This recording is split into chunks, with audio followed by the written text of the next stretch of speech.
कंचन, तुम्हें भूत की कहानियां पसंद है सुनना? पसंद है, थोड़ा डर भी लगता है, बट मैं सुनती हूँ, अच्छा लगता है।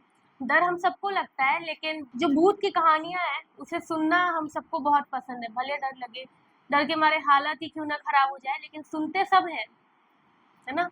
हाँ बिल्कुल। नमस्कार, आप देख रहे हैं जनदर्पण न्यूज। हमारे साथ मौजूद है कृति, जो आज लेकर आई हैं एक और हॉरर स्टोरी। तो आइए सुनते हैं आज की क्या स्टोरी है। आज की जो स्टोरी मैं आप लोगों को बताने वाली हूँ वो हॉरर है, और आप लोगों को थोड़ा सा अच्छा मज़ा आने वाला है स्टोरी के अंदर। तो चलिए स्टार्ट करते हैं। स्टोरी की शुरुआत होती है कश्मीर से। आप ओके। सबको आपको भी पता होगा, सभी को पता होगा, कश्मीर को जन्नत बोला जाता है। बहुत खूबसूरत है। बहुत खूबसूरत होता है, जन्नत बोला जाता है उसे। और जहाँ जन्नत होता है वहाँ पे जहन्नुम भी तो होता है। अगर कश्मीर सुंदर है तो कश्मीर के अंदर आप देखिए कि कितने तरीके से वायलेंस होते आ रहे हैं। हाँ, वो तो है। तो वायलेंस तो है। वायलेंस होते, जितनी खूबसूरत जगह है, जितनी खूबसूरत वादियां हैं इसकी, उससे ही उतने ही बेसिस पे यहाँ पे वायलेंस का सामना लोगों को करना पड़ता है। तो इसी बीच कहानी शुरू होती है। एक अहमद नाम का लड़का रहता है, कश्मीर से बिलोंग करता है। वो न्यूयॉर्क से कश्मीर आ रहा होता है 20 साल बाद। अच्छा। अहमद की जो एज होती है, रीसेंट एज, वो 40 साल की होती है। ओके। हाँ, वो 20 सालों के लिए न्यूयॉर्क गया था। अब उसने स्टडीज कंप्लीट कर ली है और वो अपने घर अपने स्टडीज के लिए वो न्यूयॉर्क हाँ, गया होता है। हाँ, वो अपने मम्मी पापा से मिलने के लिए आ रहा होता है। बहुत ज़्यादा एक्साइटेड होता है, क्योंकि 20 साल के अंतराल के बाद जब आप अपने देश में आते हैं, कहीं और रहते हैं, या कोई भी, अगर आप छोटे कुछ समय के लिए ही अपने परिवार से दूर जाते हैं, वापस मिलने आते हैं, तो कितनी एक्साइटमेंट होती है ना? तो सोचिए अहमद का एक्साइटमेंट आप, जो 20 सालों के लिए बाहर है और 20 साल बाद जो है वो कश्मीर में आ रहा है, वो बहुत एक्साइटेड होगा। और आने का रीज़न ये था, 20 सालों से वो इसलिए नहीं आ पाया था, क्योंकि वो जब भी टाइम निकालता था, जब भी प्लान करता था इंडिया वापस आने का, कुछ ना कुछ अड़चनें आ जाती थी और नहीं आ पाता था। लेकिन इस बार रीज़न जो है उसका इंडिया आने का वो ये था कि किसी ने उसे कॉल करके बताया था कि उसके फादर की तबीयत थोड़ी-सी खराब है। अच्छा। अहमद के पिताजी की तबीयत थोड़ी-सी खराब है। ये न्यूज़ जैसे ही उसे मिली, उसने बिना टाइम जो है गवाए वो टिकट उसने करवाई और वो दिल्ली एयरपोर्ट पे लैंड हुआ है। और ये बात है साल 2010 की। साल 2010 में वो दिल्ली एयरपोर्ट पे लैंड होता है कश्मीर जाने के लिए। दिल्ली से जो है वो क्योंकि तुरंत इमिडिएटली जाना था उसे, तो वो क्या करता है, वो एक गाड़ी जो है बुक करता है दिल्ली टू कश्मीर। पर्सनल जो गाड़ी होती है, कैब होता है, वो बुक करता है दिल्ली से कश्मीर के लिए। वो निकल जाता है और कुछ टाइम बाद जो है, कुछ घंटों के सफ़र के बाद वो कश्मीर में एंटर कर जाता है। कश्मीर उसी मतलब जो पहले था, आज के 20 साल बाद, वैसे ही उसको फीलिंग आती है। कश्मीर जो है, वही वादियाँ, वही मौसम, बिल्कुल चेंज नहीं। उसको जो स्वर्ग उसने देखा था, वो स्वर्ग आज भी वैसा ही मौजूद था। वो हाँ, वो कश्मीर के अंदर जाता है और अब क्या होता है कि अंदर चला जाता है। वो देखता है कि जो दुकान 20 साल पहले थी, जहाँ से वो बचपन में टॉफ़ी खरीदा करता था, वो दुकान आज भी वैसी की वैसी है, उसी जगह पे है। लेकिन उस दुकान पे फ़र्क इतना है कि जो दुकानदार है, उसका बेटा जो है दुकान की रखवाली कर रहा है। ये देख के जो है अहमद को बहुत खुशी होती है कि चलो, मेरे जाने के 20 साल बाद भी बहुत कुछ चेंज नहीं हुआ है। देखता है घर जो है, सड़कें जो हैं, वादियाँ हैं, वो वैसी की वैसी हैं। अब जो है कश्मीर पहुँच जाता है। अब धीरे-धीरे जो है वो अपने घर की तरफ बढ़ता है। गाड़ी जो है वो अहमद के घर के पास रुकती है। अहमद गाड़ी से उतरता है और वो बहुत ज़्यादा एक्साइटेड होता है अपने माँ-बाप से मिलने के लिए। 20 साल के इंतज़ार के बाद वो अपने माँ-बाप से मिलने जा रहा था, बहुत एक्साइटेड था। वो तो अहमद। ऑब्वियस सी बात है, कोई भी होगा, वो भी इतने सालों के बाद आ रहा है। हम लोग थोड़े से दिन के लिए भी कहीं जाते हैं तो घर वापस आते टाइम कितने एक्साइटेड कितने होते एक्साइटेड होते हैं, और हैं। वो तो 20 साल के बाद आ रहा है, नॉर्मल सी बात है, हाँ, बहुत एक्साइटमेंट होगा। तो अब क्या है, जब अहमद को उसके घर के अलावा मोहल्ले वाले देखते हैं, तो मोहल्ले वाले अपने घरों से बाहर निकल के देखते हैं कि ये कौन है। लेकिन फिर अहमद को लगता है कि शायद लोग मुझे पहचान गए हैं, मुझे मेरे मोहल्ले वाले पहचान चुके हैं कि मैं आ चुका हूँ, इसलिए लोग जो है वो देखने आए हैं, मुझसे मिलने आए हैं कि मैं क्या कर रहा हूँ, इतने सालों बाद आ रहा हूँ, मैं कहाँ था। तो अहमद कुछ नहीं सोचता है, उन लोगों से मिले बगैर जो है वो लोग खड़े होकर एक तक अहमद को देख रहे होते हैं। अहमद क्या करता है, वो उन लोगों की तरफ ध्यान नहीं देता है, वो सीधे अपने दरवाजे पे खटखटाता है, अपने घर के दरवाजे पे वो खटखटाता है। 2-3 बार खटखटाहट के बाद भी दरवाज़ा नहीं खुलता। अच्छा, दरवाज़ा नहीं खुलता। अहमद को लगता है कि शायद उसके माँ-बाप घर पे नहीं हैं। तो वो थोड़े देर बाद घूम टहल ले, अपने मोहल्ले वालों से मिल ले, उसके बाद शाम को आकर वो घर पे सरप्राइज़ उसने देगा अपने कांटेक्ट नहीं किया, कॉल वगैरह? नहीं किया। उसका भी एक रीज़न है क्यों नहीं किया, क्योंकि वो मैं बताऊँगी आपको। ओके। नहीं किया तो उसके बाद से क्या होता है, वो सोचता है कि मैं आऊँगा, शाम को मिलूँगा अपने माँ-बाप से, फ़िलहाल मैं अपने मोहल्ले वालों से मिल लेता हूँ क्योंकि दरवाज़ा जो है वो खुल नहीं रहा था। ओके। तो क्या होता है कि जैसे ही वो मुड़ता है, घर के दरवाजे से जैसे ही वो मुड़ता है कि सामने, तब तक दरवाज़ा जो है, घर का दरवाज़ा अपने आप अंदर की तरफ खुल जाता है। अच्छा। अपने आप अंदर की तरफ खुल जाता है। अहमद को लगता है कि शायद हवा की वजह से जो है, वो दरवाज़ा अपने आप जो है वो अंदर की तरफ खुल गया है। अहमद बिना देरी किए घर के अंदर घुसता है। अहमद जो है वो सोचता है कि हवा के दरवाजे की वजह से हवा के बहाव की वजह से दरवाज़ा अंदर की ओर खुल चुका है।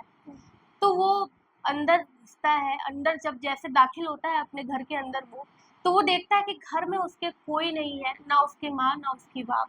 उसके माता-पिता नहीं है घर में, लेकिन वो फिर भी आवाज़ देता है अपने माँ-बाप को, लेकिन कोई आवाज़ नहीं आती है। अभी वो पूरा घर एक्सप्लोर कर ही रहा होता है, तभी उसे ऊपर वाले फ्लोर से उसकी माँ की आवाज़ आती है। अच्छा। वो उसे पुकार रही होती है, अहमद, अहमद तुम आ गए? अहमद सुनता है अपनी माँ की आवाज़ और वो दौड़ के ऊपर वाले रूम पे जाता है। रूम में जाते ही वो देखता है कि उसकी माँ और उसके उसके पिता जो हैं वो बेड पे लेटे हुए हैं। पिता की तबीयत बहुत ख़राब है, माँ की भी कुछ ठीक नहीं है, लेकिन माँ जो है उसके पिता का हाथ पकड़े बगल में बैठी हुई है। ये देख के जो है अहमद के आँखों में आँसू आ जाते हैं और वो अपनी माँ को गले से लगा लेता है, क्योंकि 20 सालों तक वो बाहर था और ऐसा नहीं है कि वो अपने माँ-बाप की मर्ज़ी के साथ गया था, मर्ज़ी से गया था, नहीं। वो अपने माँ-बाप से लड़ झगड़ के न्यूयॉर्क गया था कि मुझे नहीं रहना अपने देश में, मैं बाहर जाऊँगा, मैं आप लोगों को सपोर्ट करूँगा, माँ-बाप की मर्ज़ी नहीं थी इस चीज़ में। इसीलिए बीच में कोई कॉन्टैक्ट नहीं हो पाया 20 सालों तक। माँ-बाप को भी लगा होगा मेरा बेटा आएगा कि नहीं आएगा। तो वो अपने माँ को गले से लगा के रोता है और बातचीत करता है। इतने में जो है वो रात हो जाती है। रात हो जाती है, अब वो रात आधी रात हो जाती है, सब अपने रूम में सोने के लिए चले जाते हैं। अहमद भी थका हुआ होता है, सोने के लिए चला जाता है। बीच में उसकी नींद खुलती है, वो पानी लेने नीचे वाले फ्लोर पे आता है। तभी उसे ऐसा लगता है कि सामने वाली खिड़की पे किसी के हाथ के निशान हैं। जब आप खिड़की को ठंड में छूते हैं तो आपके फिंगरप्रिंट्स वहाँ पे छप जाते हैं। हाँ। अहमद ने भी देखा कि हाथ के किसी के निशान हैं। वो देखने जा ही रहा होता है, तब तक उसे बगल वाली खिड़की पे, जो खिड़की जो थी उसके जस्ट बगल वाली जो खिड़की है, वहाँ पे कोई खड़ा हुआ दिखता है और वो शख्स जो रहता है वो कॉन्टिन्यूअस जो है वो खिड़की के अंदर, अहमद के घर के अंदर झाँकने की कोशिश करता है, खिड़की के बाहर से। तो अहमद जो है ये देख के डर जाता है कि कौन है खड़ा जो मेरे घर के अंदर झाँकने की कोशिश कर रहा है। वो देखने जा ही रहा होता है, तभी जो भी वो व्यक्ति बाहर खड़ा रहता है वो पीछे हट जाता है। अहमद देख नहीं पाता और अहमद इतना डर जाता है कि वो बाहर जाके ये चीज़ नहीं देख सकता था कि कौन खड़ा है, कौन नहीं खड़ा है। वो बस डर जाता है। अगले दिन जो है सुबह होती है, उसने अपने माँ को बताया ये सारी चीज़ें कि मैंने जो है एक इंसान को अपने घर की खिड़की के अंदर झाँकने की कोशिश करते हुए देखा। उसके मम्मी पापा, उसके माता पिता जो हैं वो ये बोलते हैं कि बेटा हमारे मोहल्ले में एक पागल व्यक्ति है, एक ऐसा व्यक्ति है जिसका दिमाग जो है वो थोड़ा-सा कमज़ोर हो चुका है, क्योंकि अभी-अभी उसकी शादी हुई थी और उसकी बीवी का इंतकाल हो गया, यानी उसकी बीवी का डेथ हो चुका है और इसके गम में वो थोड़ा-सा मेंटली अनस्टेबल हो चुका है। उसका काम है कि वो आधी रात या दिन में कभी भी वो किसी के भी घर में आके और ऐसे ही झाँकता रहता है, तुम ज़्यादा ध्यान मत दो। अहमद को ये सुन के बहुत ज़्यादा रिलीफ़ मिलता है कि जो उसने देखा वो कोई एंटिटी या किसी दूसरी दुनिया की चीज़ नहीं है, तो उसके बाद से बात आई गई हो जाती है। इनफैक्ट अहमद जो है, अगले दिन जो है, वो जाकर उस आदमी के बारे में सर्च भी करता है, लेकिन उसे कुछ मिलता नहीं है। तो वो बात आई गई हो जाती है। इतने में अहमद के एक फ्रेंड दानिश का फ़ोन आता है कि आज दानिश के घर में एक पार्टी है और अहमद को आना है। अहमद सोचता है इसी बहाने मैं अपने सारे दोस्तों से मिलूँगा, क्योंकि 20 सालों का डिफ़रेंस हो चुका है और मैं अपने दोस्तों से मिला नहीं हूँ। इस पार्टी में सारे दोस्त आएँगे तो मैं भी जाऊँगा। अहमद अपने माँ-बाप को खुशी से बताता है कि दानिश के यहाँ एक पार्टी होने वाली है और मैं उसमें जाऊँगा। अहमद के माँ-बाप कहते हैं, ठीक है, तुम पार्टी में जाओ, तुम्हें जहाँ जाना है जाओ, लेकिन 12 बजे रात के पहले घर में आ जाना, वरना ये इलाका सेफ नहीं है, तुम्हारे साथ कुछ बुरा हो सकता है। अहमद ध्यान नहीं देता है। अहमद कहता है कि मैं लेट हो रहा हूँ, ठीक है मैं 12 बजे तक आ जाऊँगा। अहमद दानिश के घर जाता है, पार्टी होती है, सारे दोस्त आते हैं। पार्टी करते-करते वो देखता है कि रात के 12 बज चुके हैं, ऑलरेडी बज चुके हैं रात के 12। पार्टी में ही। अच्छा। तो अहमद जो है वो देखता है, लेकिन वो सोचता है अभी तो पार्टी शुरू हुई है, अभी तो पार्टी स्टार्ट हुई है, अभी मैं अच्छा। छोड़कर चला जाऊँगा तो मेरे दोस्तों को बुरा लगेगा कि इतने साल बाद आया और इतनी जल्दी हमें छोड़ के जा रहा है। तो वो रुक जाता है, वो ध्यान नहीं देता। इतने में दानिश आता है उसके पास और कहता है कि भाई तुम्हें इतने देर तक मेरे घर में रुकने की जो है इतने देर तक तुम मेरे घर में मत रुको, तुम्हें अब चले जाना चाहिए। फ्रेंड ही कहता है फ्रेंड ही तुम्हें कहता चले है जाना तुम्हें चाहिए। अभी चले जाना चाहिए। तो अहमद जो है उसे बड़ा रूड लगता है कि इसने मुझे बुलाया और अब ये कह रहा है कि 12 बज चुके हैं, तुम्हें चले जाना चाहिए। रूड तो है, हाँ, हम लोग जनरली अपने फ्रेंड्स को रोकना चाहते हैं रोकना चाहते हैं। और ये है कि अपने फ्रेंड को बोल रहे हैं अब तुम्हें चले जाना चाहिए। हाँ, अब अहमद सोचो क्यों ऐसा कह रहा है, वो दानिश सोचो क्यों ऐसा कह रहा है, तो वो दानिश को सवाल बोलता तो है, उठता है हाँ, कि ऐसा क्यों। तो अहमद इसका रीजन पूछता है कि तुम ऐसा क्यों कह रहे हो। दानिश जो बताता है वो कहता है कि भाई तुम जिस रास्ते से मेरे घर आए हो, जो रास्ता जो तुम लेकर आए हो मेरे घर, उस रास्ते के बीच में तुमने एक ब्रिज देखा होगा, उस ब्रिज के ऊपर से तुम आए हो ना मेरे घर। अहमद कहता है हाँ। तो दानिश उसे बताता है कि जिस ब्रिज को क्रॉस करके तुम मेरे घर आए हो उसे गो क्रैडल ब्रिज कहते हैं। अच्छा। गो क्रैडल ब्रिज जो है वो ऐसा ब्रिज है जो कि 1990 के दशक में वहाँ पे 50 लोगों की मौत एक रात को हुई थी। 50 लोगों को एक साथ मार दिया गया था और मार आज दिया गया था प्रोटेस्ट में। ओह। तो अब जो है क्या कहते हैं, तो और दानिश कहता है कि इसके बाद 50 लोगों की मौत एक साथ जब उस ब्रिज पे हो जाती है, तो आज तक लोगों को रात को जब लोग वहाँ से गुजरते हैं वो क्रैडल ब्रिज से, तो वहाँ पे जो लोग मरे हैं उनकी आत्माएं दिखती हैं और लोगों की आवाज़ें जो है चीखें सुनाई देती हैं। अच्छा। ये बात सुन के पता है अहमद का क्या रिएक्शन होता है? अहमद बहुत ज़ोर-ज़ोर से हँसने लगता है। उसे दानिश की ये सारी बातें जो है वो मज़ाक झूठी लगती है। अच्छा। अहमद कहता है मैं इतने साल बाद आया हूँ, इस पार्टी को एंजॉय कर रहा हूँ और तुम हो कि इस तरीके की बातें कर रहे हो मुझसे।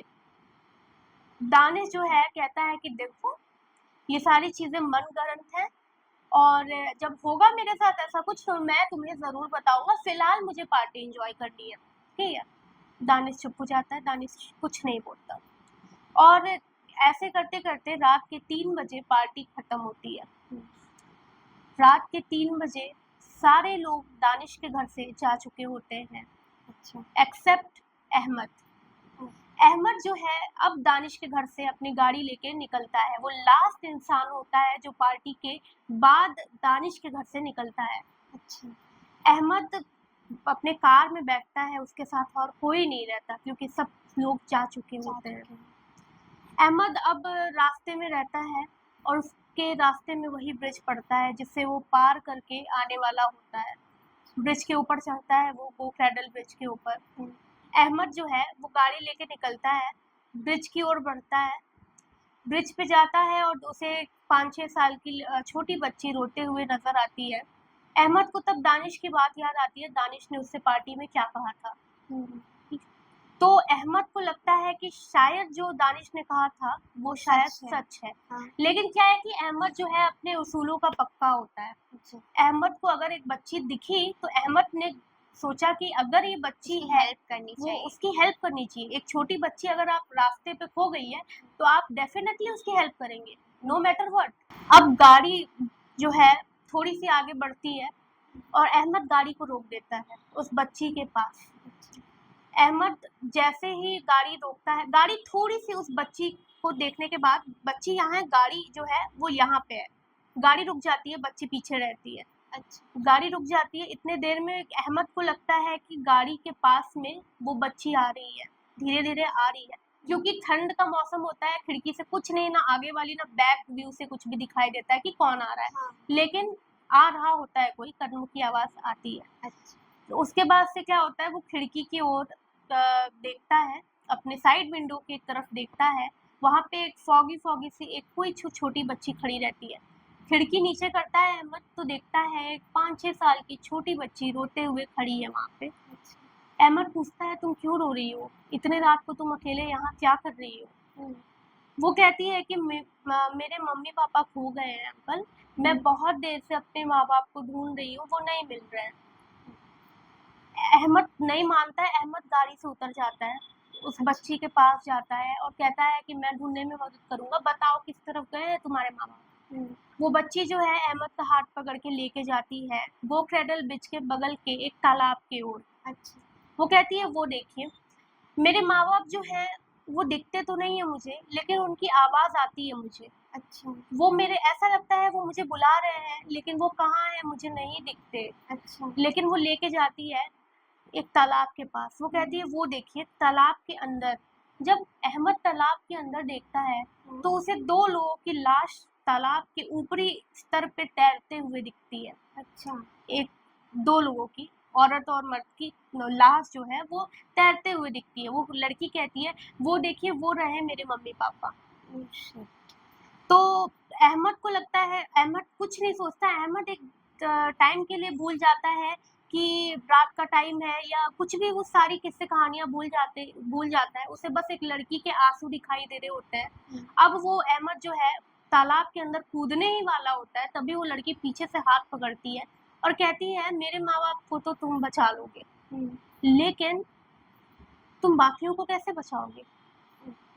इस बीच अहमद जो है वो उस बच्ची की तरफ देख रहा होता है, बाकियों को कैसे बचाओगे। वो क्लू मिलता है ना, जैसे वो इसका फ्रेंड दानिश बोला होता है कि बहुत सारे लोग उसमें मर चुके हैं। अहमद जैसे ही अहमद बच्ची की तरफ देख रहा होता है, ये कन्वर्सेशन जब हो रही होती है तो बच्ची कहती है अब देखो तालाब में। अच्छा। जब वो फिर से तालाब की ओर देखता है तो वहाँ 2 लाशें नहीं होती है, वहाँ 50 से 55 लाशें तैर रही होती हैं। Oh my God. 55 लाशें तैर रही होती हैं, वो अपने सामने देखता है। तब उसे अचानक से रियलाइज होता है जो चीजें उसे दिखाई दे रही हैं वो असल में तो है ही नहीं। वो उस बच्ची का हाथ छुड़ाकर दौड़ता है अपनी गाड़ी की तरफ। गाड़ी का दरवाजा खोल के वो अंदर बैठता है, गाड़ी स्टार्ट करता है और बहुत ही तेजी से वो गाड़ी चलाना स्टार्ट करता है।